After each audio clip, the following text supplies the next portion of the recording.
Hello, new parents, old parents, and our caring loved ones. My name is Dula Kari with Moon Cycle Mama Doula and Wellness LLC, and today we are addressing a topic that was brought to my attention by an active parent in our community who had questions regarding the season and some of the risks that we can put our newborns in harm's way for. So today we're going to be addressing a topic that concerns the overall health of our precious newborns. And of course, it's very vital that we understand the potential risks that are associated when it comes to kissing them. So stay tuned for this video as we're going to be talking about all of it and understanding the risk of kissing newborns, the causes, the symptoms, and the precautions. So stay tuned. So as I mentioned, we're going to go ahead and dive right into this topic. So the first thing we're going to talk about is as far as the risk for infection. Now, while affection is natural, a newborn's immune system is still developing. So when it comes to showing affection and kissing and all of that, that's not cool. Because kissing can introduce this newborn to harmful bacteria, viruses, and potentially leading to infections.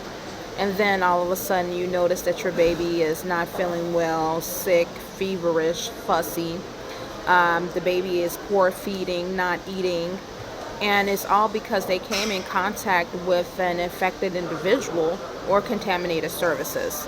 Now, of course, some of the treatments and things that you can do is, of course, seek prompt medical attention for that baby. And antibiotics is definitely something that may be necessary. So as I mentioned, when I talk about risk, let's go ahead and move into the second risk that can put your most vulnerable newborn at.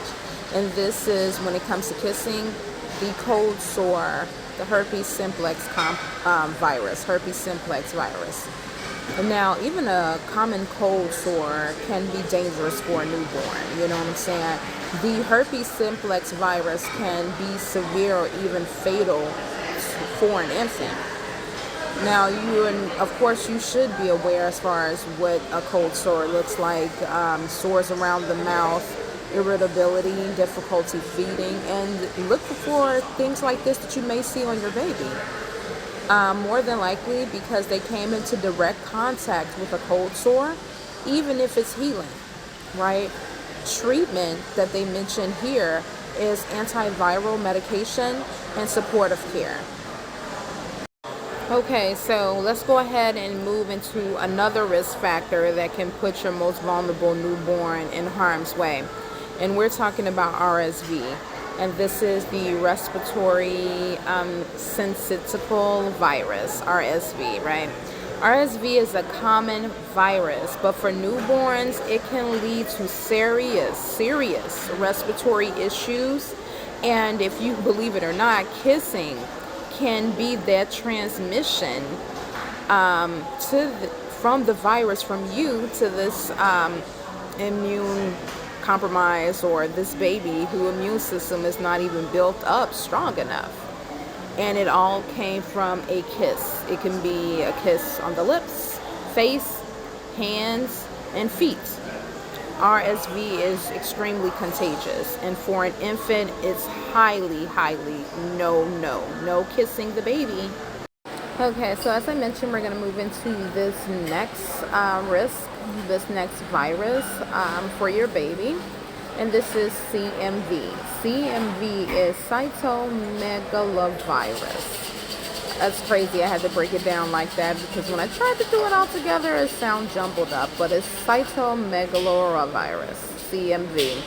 This is a common virus that's in adults only, but it can definitely cause severe implications and complications for newborns. Kissing as well is a mode of transmission for this virus.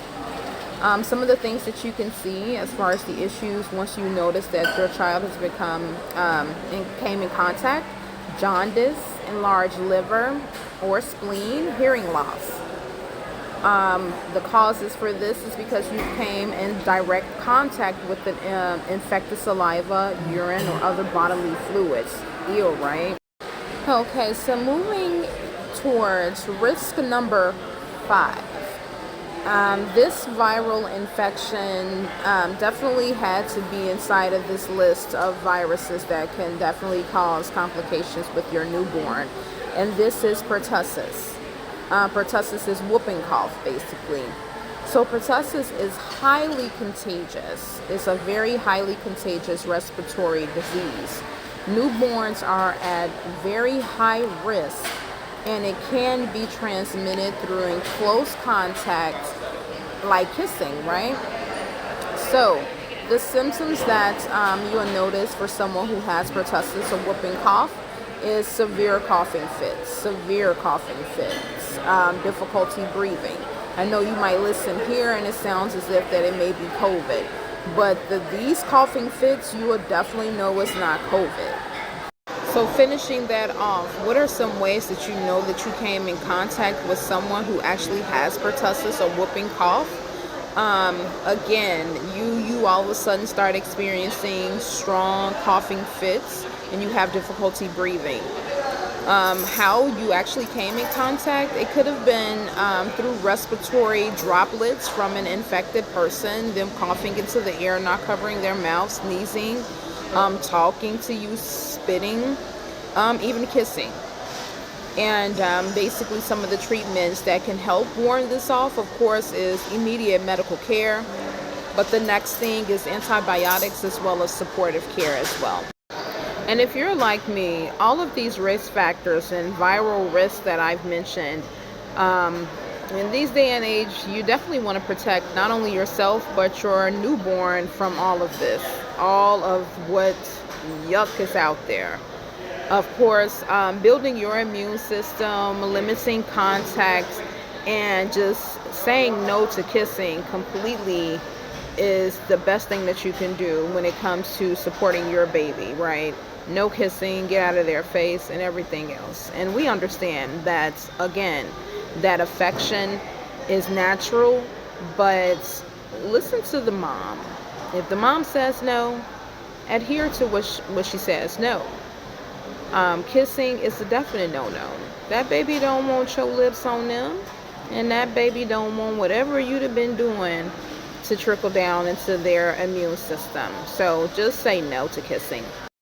And lastly, before I go ahead and finish this off, we're all about protecting our loved ones. And that's one thing that all of us have in common, is that we want to protect ourselves and the babies away from these viruses, right? Understanding that these risks is an essential step in the right direction towards safeguarding our little ones. Share this video, of course, with a fellow parent and or caregiver as a way to spread awareness and ensure the safety of our newborns collectively.